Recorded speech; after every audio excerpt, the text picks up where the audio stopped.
volunteer to open this press briefing with a word of prayer? A volunteer, please.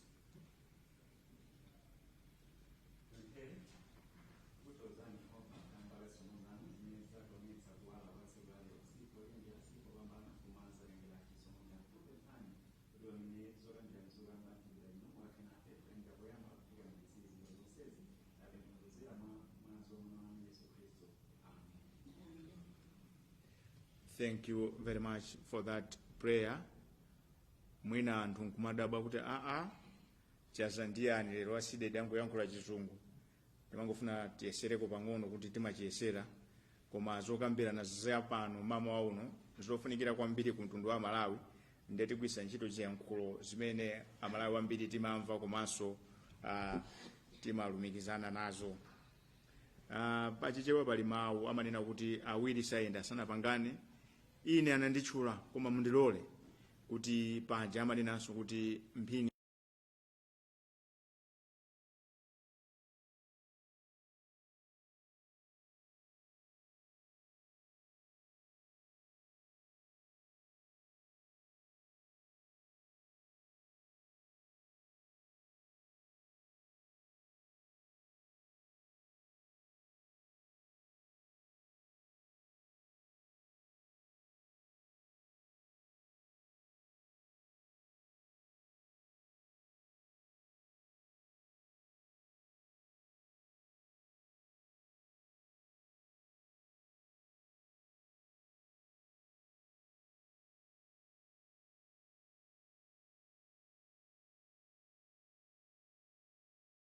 bafuna kupaseni danga kunena kuti nanunso muzitchule mayina anu. Zikomo kwambiri.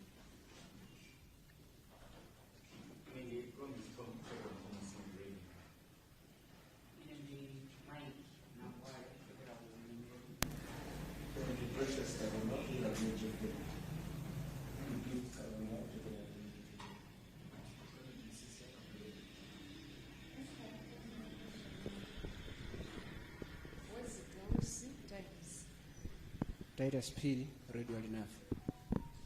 Ken Ford Ndima Zodiac. John Magondesa, Zari Radio and TV. Zikomo kwambiri inuyo amene muli muno ndi mboni kunena kuti mphepo imene yamba kuomba mchipinda muno ndi achibale fa taziwana kuti awo ndi auje.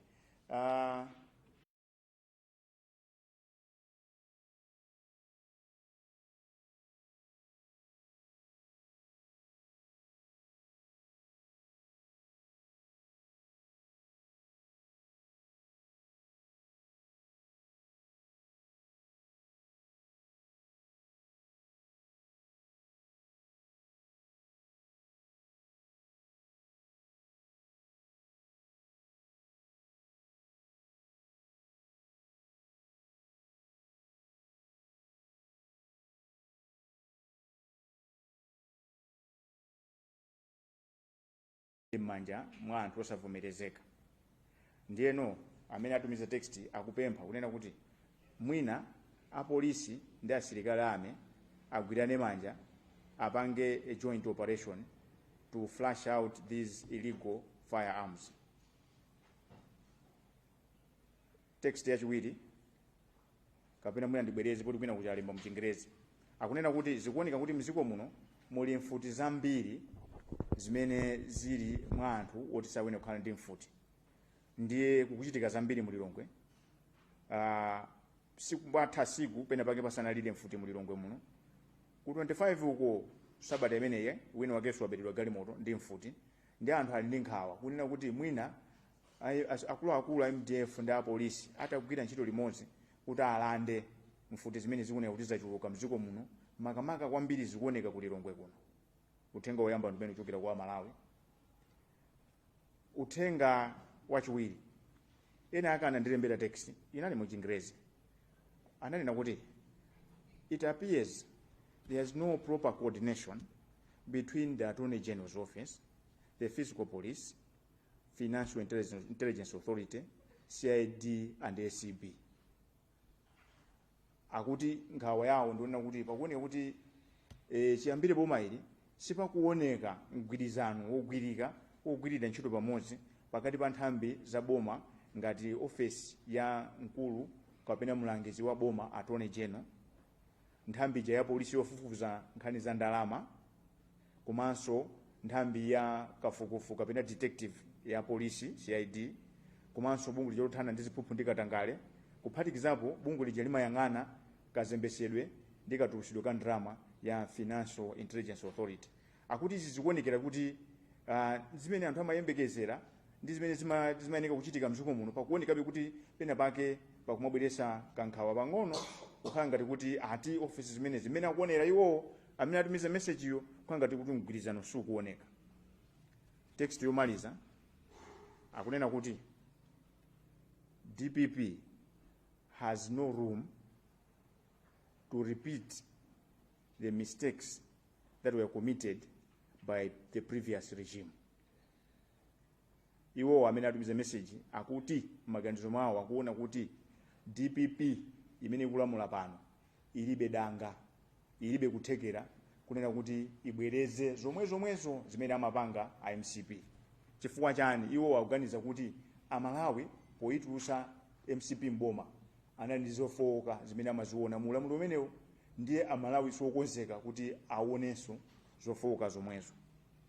Akupitira kunena kuti nthawi zonse mtsogoleri wa dziko lino Professor Arthur Peter Mutharika akamayankhula akuoneka kuti ndi wokonzeka kukonza zinthu, kuchita zinthu mwachilendo, koma anthu nkhawa yawo liponena kuti anthu amene wasankha akungopitiriza pompa chapaneleka ya MCP paja, zimene amene atumiza text wakunena kuti anthu amene anavota aja savomera kunena kuti atsogoleri amene wasankha Professor Arthur Peter Mutharika azipanga zimene akufuna iwo, makamaka zongopitiriza zimene anthu amapanga mu MCP.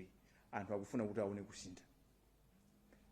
Ma message amene tinali nawo mauno kuti ndiwerenge ndi amenewo.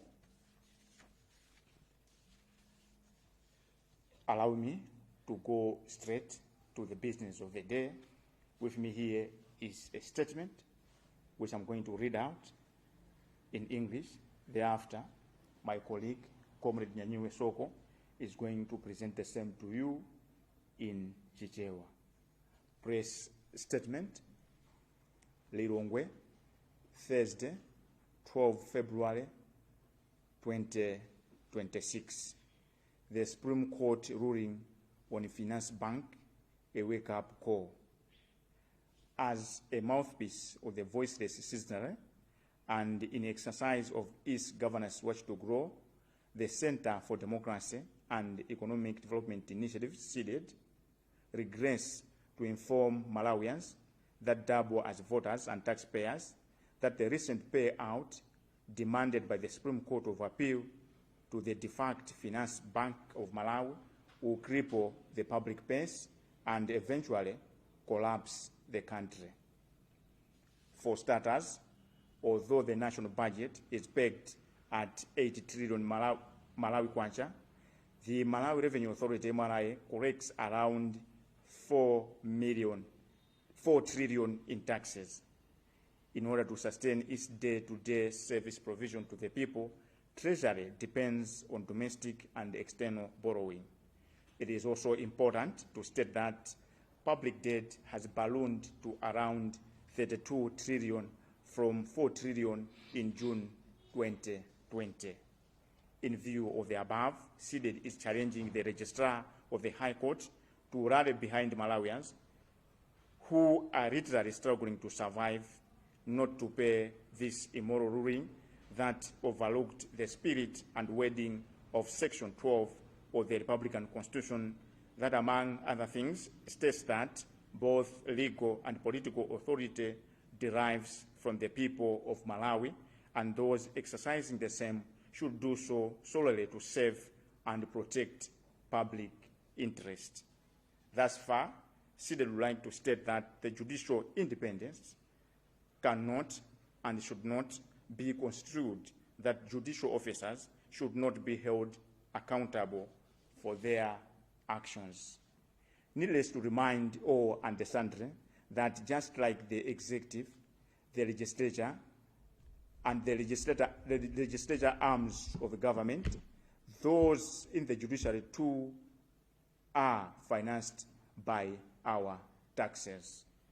Therefore, it is the considered view of the majority well-meaning Malawians that the 2-hour trial time that prompted the 7 Supreme Court judges, that included the Chief Justice, Rezini Zikamanda, to pronounce the unpatriotic ruling that should have explored other remedies to punish the Reserve Bank of Malawi, RBM, not condemning every citizen to unbearable taxes, to enrich an individual or individuals whose bank the RBM found wanting.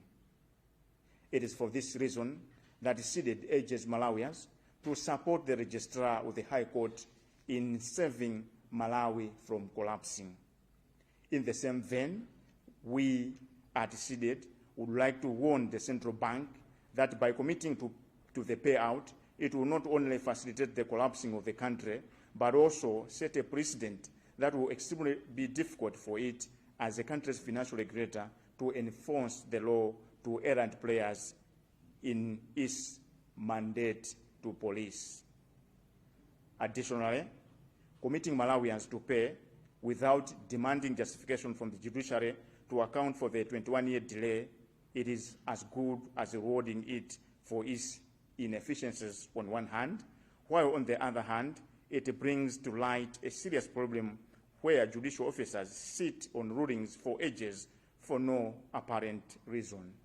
Therefore, the Supreme Court should not be allowed to benefit from their 21-year deep slumber on the FBM matter.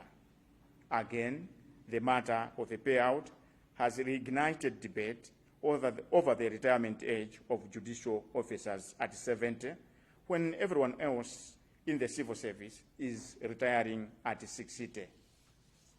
In the spirit of fairness, Cdedi demands that the powers that be to revisit this matter for the sake of leveling the playing field. Without missing words, the unpatriotic ruling on the FBM matter has brought to light a debate as to whether this is the continuation of what President Arthur Peter Mutharika branded a judicial coup, where the Constitutional Court smuggled the 50+1 determination on the presidential race as a ploy to stop a particular candidate to win the June 2020 fresh election. Thus far, Cdedi is appealing to Malawians to never feel afraid to question dubious court rulings and, where possible, demand corrective measures to those that fall short of serving public interest. When all is said and done, we need to have a candid discussion on how to stamp out corruption in our judicial system that is, in most cases,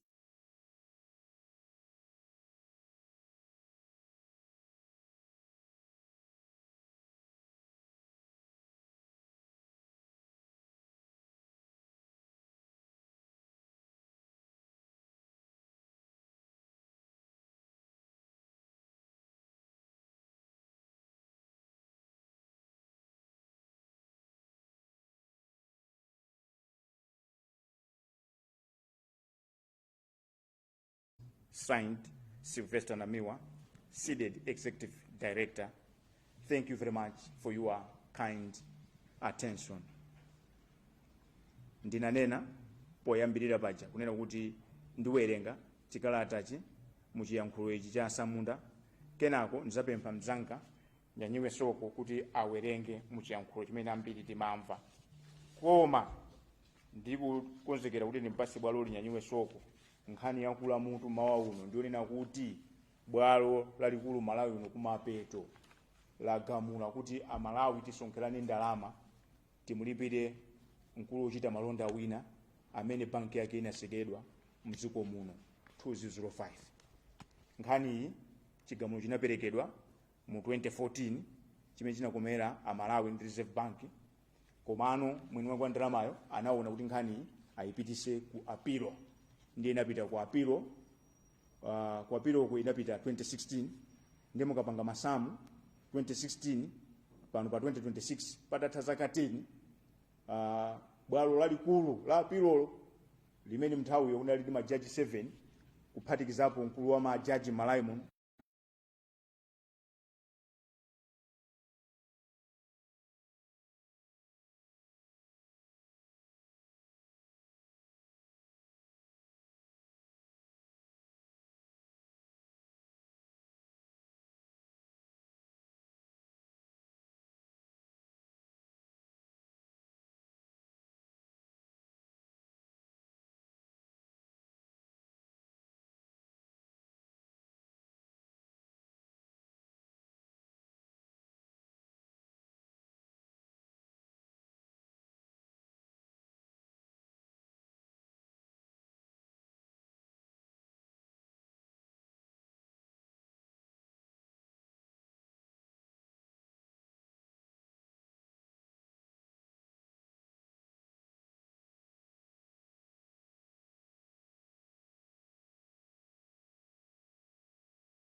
Lilongwe lachitatu pa 12 February 2026. Chigamulo cha bwalo la Supreme pa Finance Bank of Malawi chenjezo kuti dziko litsegule maso. Monga liwu la nzika zopanda mawu komanso pogwiritsa ntchito yake yowunikira amene boma likuyendera, bungwe la Cdedi mokhumudwa likudziwitsa Amalawi amene ndi ovota komanso opereka misonkho kuti ndalama za nkhaninkhani zomwe Supreme Court of Appeal yalamula kuti iperekedwe ku Finance Bank of Malawi yomwe idatsekedwa zononga chuma cha dziko komanso zikhozanso kugwetsa dziko lino.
Mlandu kapena asafufuzidwe pa zimene akuchita.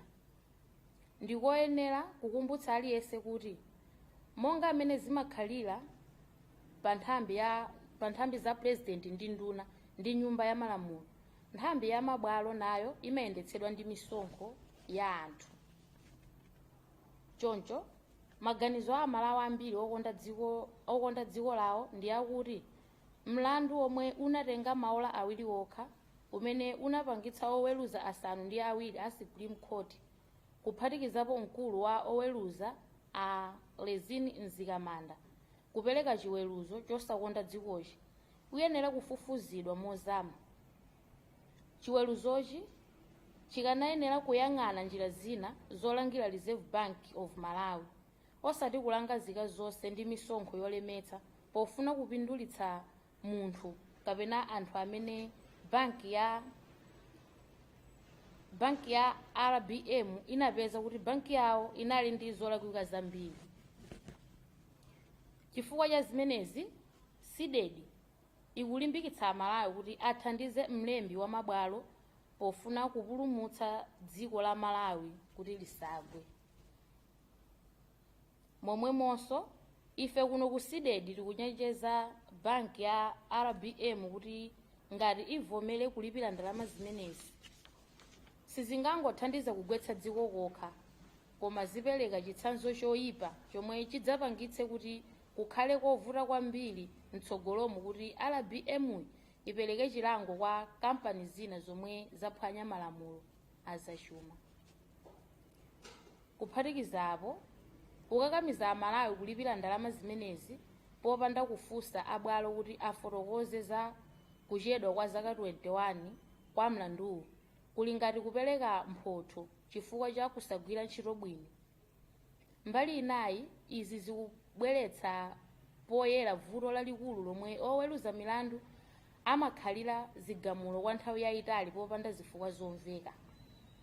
Choncho, bwalo lalikulu la apolisi siliyenera kupindula ndi tulo ta zaka 21 pa mlandu wa FBM. Apanso, nkhani ya kulipira FBM yadzutsa mtsutso okhudza zaka zopumira pa ntchito wa oweruza mlandu omwe uli pa zaka 70, pamene antchito ena onse aboma amapuma pa zaka 60. Pofuna chilungamo, Cdedi ikufuna kuti adindo oyenera asanthule nkhaniyi kuti pakhale kufanana. Mosafuna kupyatira mawu, chiweruzo chosakonda dzikochi pa nkhani ya FBM chautsa mtsutso okhudza ngati uku kuli kupitilira kwa zimene President wa dziko lino Arthur Peter Mutharika adazitcha kulanda boma kudzera ku mabwalo, pomwe bwalo la Constitution idakhazikitsa lamulo la 50+1 pa chisankho cha President ngati njira yolepheretsa munthu wina wake kupambana pa chisankho cha chibwereza pa Juni 20, 2020. Pano, Cdedi ikupempha Amalawi kuti asamaope kufunsa ndi kutsutsa zigamulo za makhoti zokayikitsa, ndipo Amalawi akuyenera kumanena pomwe pakuyenera kukozedwa. Pamapeto pa zonsezi, tikuyenera kukhala ndi zokambirana pamomwe tingathetsere ziphuphu m'makhoti, zomwe nthawi zambiri zimapangitsa kuti pakhale kukondera anthu olemera komanso andali, kusiya anthu osauka akuvunda ndende zomwe ndi zodzaza. Pofuna kuyambitsa kukozanso zinthu, Cdedi ikupempha oweruza milandu onse kuti afotokoze za milandu ndi zigamulo zomwe zachedwa, pomwe mphekesera zikusonyeza kuti oweruza milandu ena ali ndi zigamulo zoposa 300 zomwe sizinaperekedwe. Pomaliza, tikupempha Nyumba ya Malamulo ndi Judicial Service Commission kuti atchule mayina ndi kuchititsa manyazi oweruza milandu amene akukhalira zigamulo za milandu. Ndizomvetsa chisoni kuona kuti nthambi ya mabwalo ku Malawi kuno simalabadira mfundo yakuti chilungamo chochedwa ndi chilungamo chokanidwa.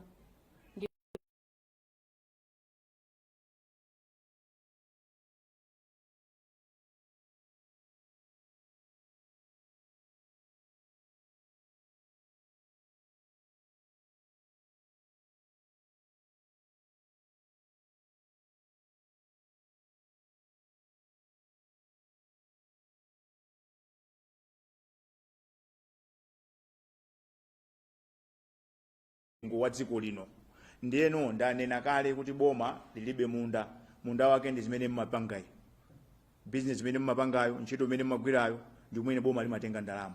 Ndiye lero majaji akanena kuti mupereke ndalama za nkhani ndiye kuti zimene apange abomawo anguwonjezera misonkho ija. Ndiye pano pati kuvutika kali ndi misonkho. 1 2 ndinene pano kuti lamulo lalikulu mdziko muno ndi constitution.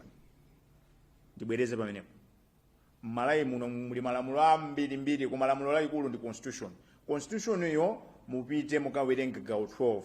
Ndipo ndithokoze mtsogoleri wa dziko lino Professor Arthur Peter Mutharika mmene amalumbirisa nduna ya zamalonda posachedwa apa anawakumbusa, anawawerengera constitution iyo, anawerenganso gawo 12, anawuza kuti ndakusankhani ndakupasani ntchito koma mukawerenge section 12, ndipo anawerengera kuti section 12 imanena kuti mphamvu aini yake ndinu ndi ine. Pano pasi kumveka zikukoma ife kuti September ujasikale pa 16 akanakhala kuti mphamvu aini yake ndi andalewa bweza achakwera asanachoke ku State House aliyese ni mboni mukuziwa amene amaufunira president achakwera. Koma chifukwa tinayima panzere tinapanga chiganizo achakwera anachokako kumene kuja ndezi kuoneka kuti mabwalowa amafuna azipanga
Ndieno, we understand there's a principle of judicial independence.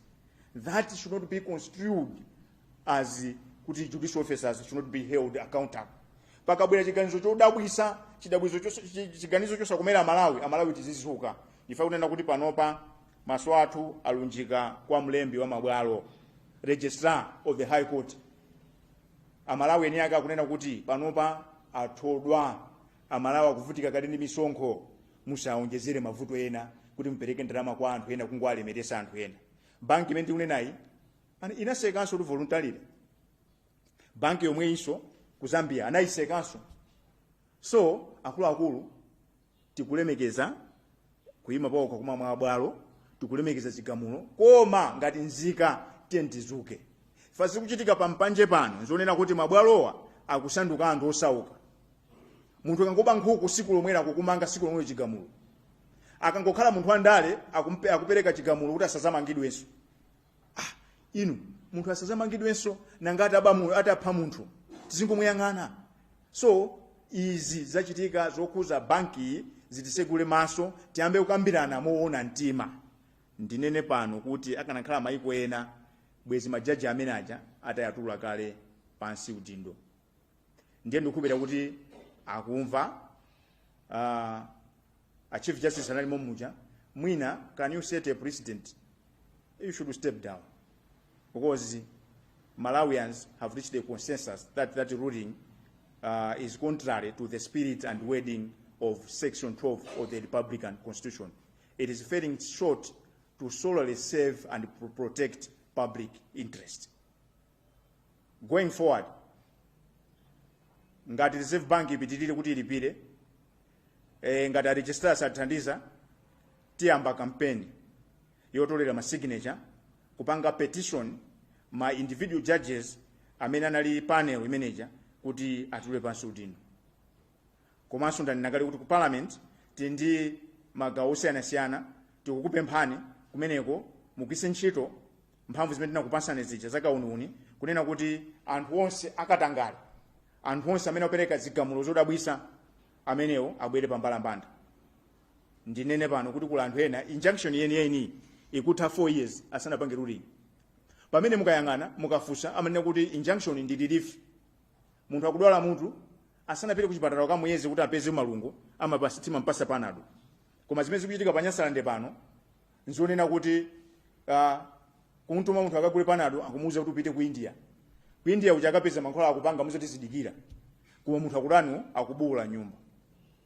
Ndaninakale kuti majaji ena anatchulidwa pa nkhani zakatangale, koma majaji omwewo lero akupanga ziganizo.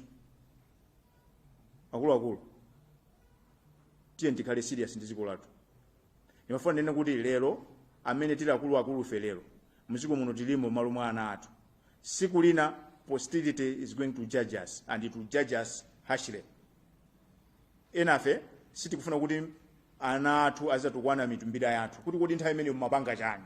So nkhani yabwera apa ndi mwayi waukulu ku dziko kunena kuti tiyambe kukonza zinthu. Palibe chinthu chimene sichikakonzedwe mdziko muno, koma kuti timasankha kumakambirana kumataya nthawi pa zinthu zopanda panchi. Nkhani zenizeni zimene zimatukhuza moyo wathu wa siku ndi siku, nkhani ngati izi sitifuna kukambirana, pena chifukwa cha mantha, pena chifukwa cha dyera chabe. So nthawi ili pano kunena kuti yakwana tikonze Malawi. Malawi timukonza motani kumaunika ziganizo zimene zikupangidwa. Sindili ndekha ndi azinzanga angakawo chiblankete ndi apase abiti 30 seconds kenako omega 30 seconds kuti kenako tisegule bwaloli inunso aine ake ankhani kuti mutifunse mafunso. Zikomo kwambiri. Zikomo tinapereka petition ku parliament kuti kuziyankhulidwa chichewa. Mukamayenda m'mizi muja mukamapanga nthawi yosaka anthu kuti akuvotereni mumayankhula chichewa, ndiye mukabwera ku parliament mukawina mumayankhula chizungu pamene Amalawi siafa. Ndiye ifeyo mu ndondomeko yanu imene iliko pano tikupempha kuti nkhani iyi ilowe kuti Amalawi azikuvani kunjako kuti mukuti chani, chifukwa Amalawiwo akudikira inuyo. Zikomo kwambiri. Zikomo kwambiri. Zikuonetsa kuti mabwalo oweruza milandu mdziko muno akukondera anthu achuma komanso andale. Zimene zikuonetsa kuti pali chinyengo chochuluka kwambiri. Pamene anthu ovutika mdziko muno akuvutika kundende. Ndiye timafuna tipemphe ndithu kuti boma lichiteka uniuni kapena kafukufuku. Zikomo kwambiri.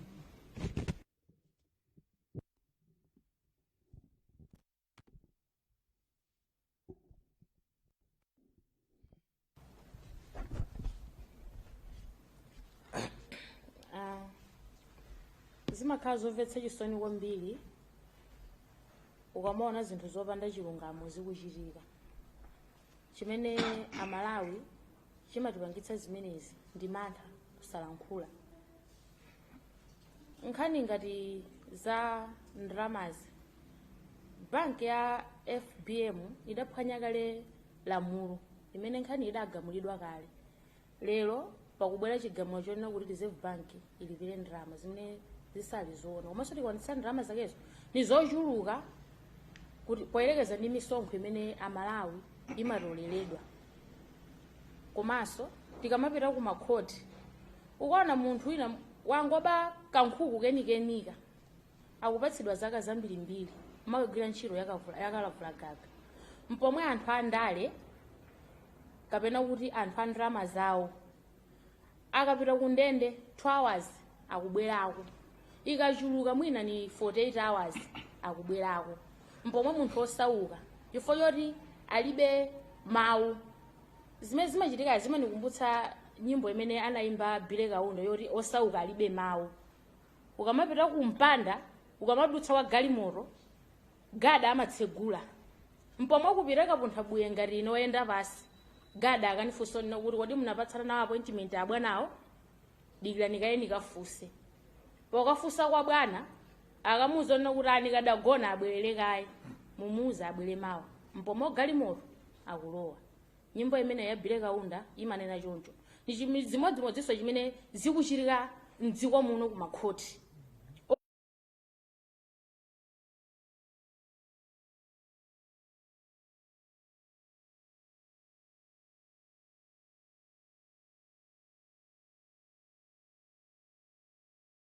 Abiri unena kuti tinakasiya petition ku parliament unena kuti kuziyankhulidwa chishewa. Mawa president akubwera ku parliament iyo. Tinchikhulupirira unena kuti nkhani ngati imene ife amalawi tidapempha kuti kuziyankhulidwa chishewa imene igwira ntchito chifukwa mukamayenda m'midzi imati tivotereni munchichewa, amene amapereka voti ni munthu wakumudzi osati wa mtawuni. Sitonse amene tidaphunzira, sitonse amene timamva chizungu ayi. Ndiye pempho limene lijalo mopempha a president limene liyambo kugwira ntchito kuti zimene akukambirana ku parliament kuja tonsefe tiziva, dzikoli likhale lokomera wina aliyense, osauka ni olemera. Zomwe kwambiri. Mawu opanda chikamba amenewo kuchokera kwa comrade Namiwa Soko, komanso munamva kuyankhula kwa Abiti komanso Omega. Akusindika kuti mukalowa ndendemu anthu amene akugwira ndende ndi anthu osauka. Koma ikakhala nthawi yovota aliyense akatani akavote. We cannot proceed like this. No. Tisachite mantha. Pamene pakuna kuti sipalibe chilungamo tizima kuyankhula. Munthu kumayankhula chilungamo usamasamale kuti muli ndi anthu angati mukuyankhula chilungamo. Bola muziyankhula chilungamo. Ndikanakonda kuti tizingoyankhula mpaka na siku lonse. Ifo tikuyankhula nkhani ina imene ena akuona ngati kuti tikulaula. Others will think this is a taboo, but no, this is the direction we should take. It's democracy, power to the people, and Section 12 is very loud and clear. The power to govern, be it political or legal, derives from the people, and those people exercising such powers will do so solely to save and protect public interest. Ndeni funa panopa amene akutimvera kapenanso amene ataonere nthawi ina amene amagwira ntchito mboma, they should pause for a second and you should ask yourself, am I really living up to the bidding and the expectation of Section 12? Because ordinarily the money you get in a form of fuel, that Porsche vehicle you are driving, the allowance you get, the salary you get, they are coming from all of us. The money you are using is our money. That is public money. But the question is, are you really using that money? Are you really using that authority solely to save and protect public interest? Ndibwerezenso kunena kuti aliyense amene akutimvera pano amene anachita mwayi amalandira ndalama kuchokera ku misonkho ya Malawi. Muziwo ndalamazo timasonkha pamodzi. Komanso pamene mwakhalapo tidachita kubwera kuyima panzere kukuvoterani. Ndiye mafuna ndikufunseni kuti galimoto mukuyendera yabwinoyo, mafuta amene mwayika mmenemo, ndalama imene ili mtumba ngati allowance yanuyo, chinyumba chimene mukukhalacho, mungati kuzikunda pa mtima nkuzifunsa kuti kodi ndikugwira ntchito yoteteza kamene kutumikira Malawi kamene mukupanga zoti mugawane ndalama ndi azinzanu. Funso ili silipita ku khoti kokha. Wina aliyense amene ali pa mpando umene amalandira ndalama zochokera ku MRA, zimene ndalama zimene timasonkha, ndalama zimene timangongola, azifunse funso limenelo. Kwa inu anzanga amene timavota komanso timalipira msonkho, ndinakuwuzani kunena kuti dziko limalononga ndinu ndi ine chifukwa timayikira kumbuyo zinthu zopepera, zinthu zopusa. Nthawi yakwana kunena kuti anthu amene tayika pa mpandowa asamatiopseze, tisamawaope. Fa akanakhala kuti ndi mphamvu pa 16 paja kanazika pa mpandowoka. Napereka chitsanzo chabwino chachakwera kuti mmene amakondera kuyenda muja, mmene amakondera president muja, akanakhala ndi mphamvu zawo sakanachoka pa mpando bweza lipo mpaja. Koma inu ndine ndapanga chiganizo tinachosa. Ndiye ndi chani chimene tingatikanike kuti tisakonze dziko lathu? Nthawi yakwana kuti Malawi tisiye kuziyang'anira pansi. tisiye kuombera m'manja zinthu zosakhalapo. Chinthu chokoma kwambiri tiona kuti ndi mtsogoleri amene nthawi zonse akapasidwa mwayi kuti ayankhule akuneneratu kuti sayikira kumbuyo munthu, akuneneratu kuti anthu amene asankha ntchito yawo nkutumikira anthu, akuneneratu kuti afuna akonze Malawi. Choncho ntchito yasala inu ndine tiziyayang'ana anthu akuyambira nduna kuti kodi awa undunawo akugwirira Malawi kapena kuzipangira okha. Tikadati tibwere ku MP, kodi uyu uphungu akupanga ziyateda musankha tidamuuza kapena akupanga zake. Tikadati tibwere kwa kansala, tibwere kwa PS, ma principal secretary, kodi alembi awo akupanga zimene boma likufuna. Ngati akupanga zake munene timunenezi. Ndinene pano kunena kuti Cdedi kusogolo kuyikhala ikubweresa list. Pachamukumbukira APM adanena kuti nduna zizilemba maripoti. Ifenso zibwera maripoti kuti Malawi akuganiza kuti nduna isi kugwira ntchito bwino. Tiyamba zimenezo. Tizibwesa report kuti PS uyu sakugwira ntchito bwino. Uyu CEO wa kampani ya boma iyi sakugwirira ntchito ya Malawi. Chifukwa kuti akulu ndikuuzeni tikangosekerera maombera m'manja zinthu panda pache tizunguliranso awanso atibera tibwera pompa ya pamene na MCP pache. So tioneka ngati kuti ulamuliro wa democracy ndiopanda phindu pamene vuto tilife. Lamulo la democracy ndila phindu limasindika kuti tonse tizipanga poyera. Koma mphamvu ndi zanu, mphamvu ndakali nazobe. Anthu aja tangowabwereka mphamvu. Kusonyeza kuti ife tini kuthekera kuti azipanga zimene tikufuna, zimene tinagwirizana. This is not an exclusive program. It is a press briefing. Allow me to open the floor for questions. The floor is open.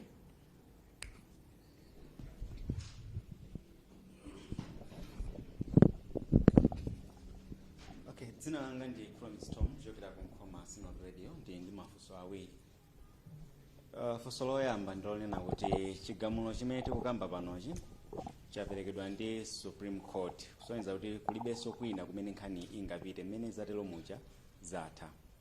Ngati Cdedi, mukuona kuti pali china chimene mwina ordinary citizens can do pa chigamulo chimenechi kuti mwina nkupanga reverse decision yachitikali. Ngati Cdedi, ndi ma reform anje amene mwina mungapange propose kuti tipewe zimene zachitikazi. Sima kwambiri. Bwalo lalikulu Malawi muno ndi Amalawi eni yake. Umboni ulipo pa section 12 imene manena kuti legal or political authority derives from the people. Ndi Amalawi eni yake pano paomba nkota kunena kuti ndalama zisaperekedwe ziononga chuma cha ziko. Ndiye ntchito ilipo ndona kuti a registrar mabwalo ndi amene apasidwa ntchito yoti apange kuti ndalama tipereka zingati. Pamenepo apeze njira zina zoti apereke chilango ku reserve bank osati ndalama za Malawi. All is not lost. Ndinene pano kuti bwalo lalikulu malinga ndi malamulo a dziko lino, lamulo lalikulu ndi constitution. Constitution iyo Amalawi ndi amene ali pamwamba. Zina zonse zibwera pansi. Ndi Amalawi ayankhula kunena kuti ichi chinthu ichi chigwesa dziko ndi wina sachikakamire. Ma reforms amene tikufuna ifeyo ku judiciary choyambirira ikhale yoyambirira ino kuti tibwerere pa 70 years, aliyese pa 60 years. Pasakhale wina azipanga retire kuposera nthambi zina tibwerere pa zaka 60. Chinthu chachiwiri chonena kuti nthambi ku nyumba ya malamulo aziyitana anthu awo amene akukhalira milanduwo. Onse amene amajaji amene atchulidwa munkhani zakatangale ayitane. Onse amene akukhalira ma injunction ayitane. Awali milandu 300 wa ayitane. Aliyese jaji asanapange retire azipanga account. Pachaka paja akhale report machine control online. Aliyese jaji azikhala ndi milandu imene wayipanga tiziona. Marifomu amene tikufuna ife ndi amene. Tikuziwa kuti kuli Judicial Service Commission komanso akazikisa Independence Complaints Committee zimene zikhalepo and zimene zizitumikira Malawi kuti zifika nthawi yonena kuti Independent Complaints Commission ya judiciary izitha kupanga override ziganizo zimene zikususana kwa mtunthu ndi mwachisanzo metanena pa kuti sizikuoneka kuti zapangidwa mokomera Malawi zikutumikira anthu ena zimene zozo sizikuoneka kuti zipite chisogolo. Ndimakonda kunena mu Chingerezi kuti the major stakeholder in this equation known as Malawi is the taxpayer and the voter. Because the rest, they survive because we pull together our resources. The rest, they survive because we queue up, we line to vote for them. So, some synthesis here. The problem is mphamvu zathu timaziyang'anira pansi. Ndiyenda nakati nkhani iyi ndi mwayi woti ngati Amalawi tizuke tikonze zinthu.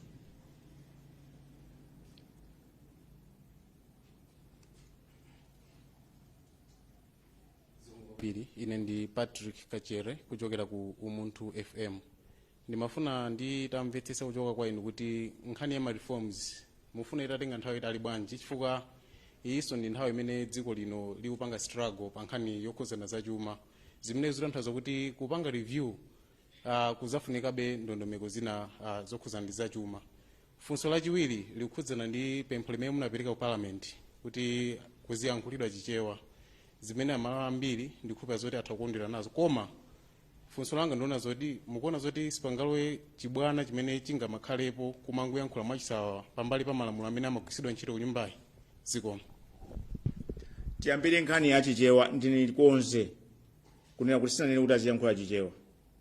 Tinanena kuti aonjezere ziyankhulo. Chifukwa chani?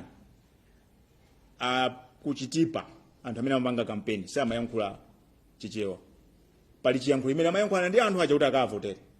Kunkhatabe, Kurumpi, chimozimozi kumachinga ndi kumangochi. Panali chiyankhulo chimene anthu amayankhulana kumamva kuti uyu akunena mfundo zogwirika. Timvotere. Ndiyeno timanena kuti anthu amapita ku nyumba ya malamulo timachita kuwatuma. Siyonjo. Ndiye munthu wantuma. Ndiye kumene wapita kuja akubweresa zimene wantuma zija. Ayambe kuyankhula Chifaransa, monami, sese, jani. What message can you get ngati munthu wantuma? Nthawi yakwana yonena kuti tizionesa kuti parliament ija ikhale kwa anthu. Ikhala kwa anthu bwanji sakumva ziyankhulo. Malawi muno anthu amene amamva bwinobwino chiyankhulo cha Chingerezi pa Malawi 100 ena aliwonse mwina ndi 95. 5 okha amene amamva bwinobwino kuyankhula. 95 sakumva. Ndifake pena zikachitika zinthu anthu amadabwa kuti zimunakambirana kuti. Ndiye ndikuonze kuti sitinapereke petition kuti aziyankhula chichewa. Tinapereka petition kuti aonjezere ziyankhulo zimene Amalawi timatani timayankhula ndi kumva.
Ku Portugal mukapeza kuti they are using Portuguese.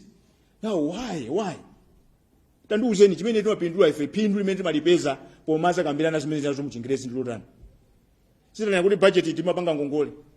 Sitili ngongole zoneneka akanakhala kuti kupanga parliament deliberation mu English equals development. Lero sibwezi tili ngongole ya 32 trillion Malawi kwacha. Lero this government is surviving on borrowing. 60 years yoyankhula chizungu. Akanakhala kuti chizungu ndi chimathandiza chitukuko sibwezi misinje misewu yathu iliyonse. Misewu yathu tuyafika pano pabona kuti kumaweza nsomba potu pansewu ndithu anthu amwe pansomba pansewu ndoto M1 koma timayankhula Chingerezi.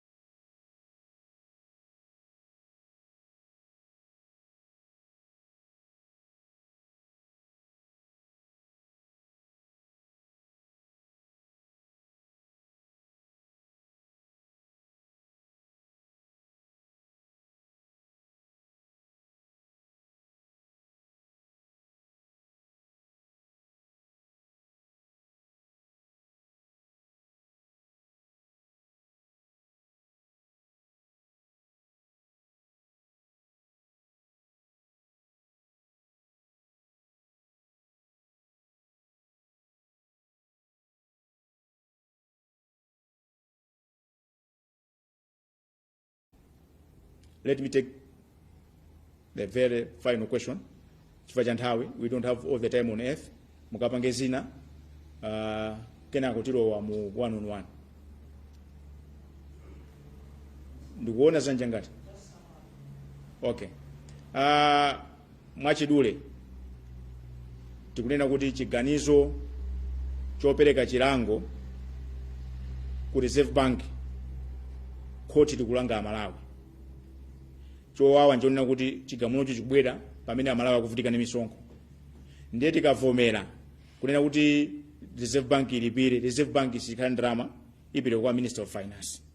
Ndiye Minister of Finance kuti alipire ndalamazo chimene apange abweresa misonkho. Ndiye pano pati kuvutika kale ndi misonkho. Ndiye tunena kuti tikuapempha a registrar amabwalo kunena kuti ndi amene apasidwa mphamvu zoti awulengese ndalamazo. Malo moti awulengese ndalama apeze njira yabwino amati ma remedies oti apereke ku Reserve Bank.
Osakonza zinthu zikomo kwambiri. Thank you very much for your kind attention. Pemphero mutipempherere kuti tiseke zonse.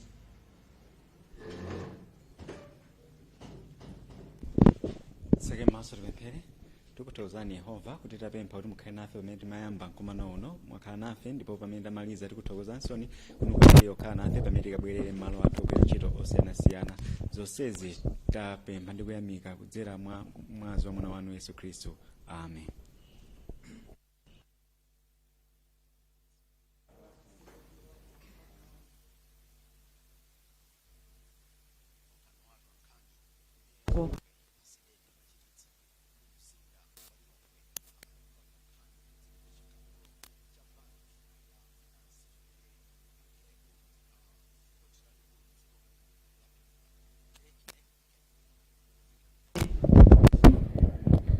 Awunikenso mlandu umene unali ku khoti ndipo bwalo lalikulu la Supreme linagamula kunena kuti Reserve Bank ilipire banki ina imene anayitseka mdziko muno. Nde iwowa akunena kuti izi zisatero kofunika kuti mabwalo akumanenso awunikenso ndithu chigamulo chimenechi chifukwa kunena kuti Malawi pano akuvutika kwambiri, muli mavuto osiyanasiyana mdziko muno amene ndithu dziko la Malawi silikuyenera kunena kuti lizitulusa ndalama ndi kumalipira anthu ena. So mmene momo ndi mmene tinachezera ndi amene wa Cdedi pa mkumano umene watola nkhani kuchokera mu mzinda wa Lilongwe. Mnali ndi ine Mulutswano Wezi Joy Gausi.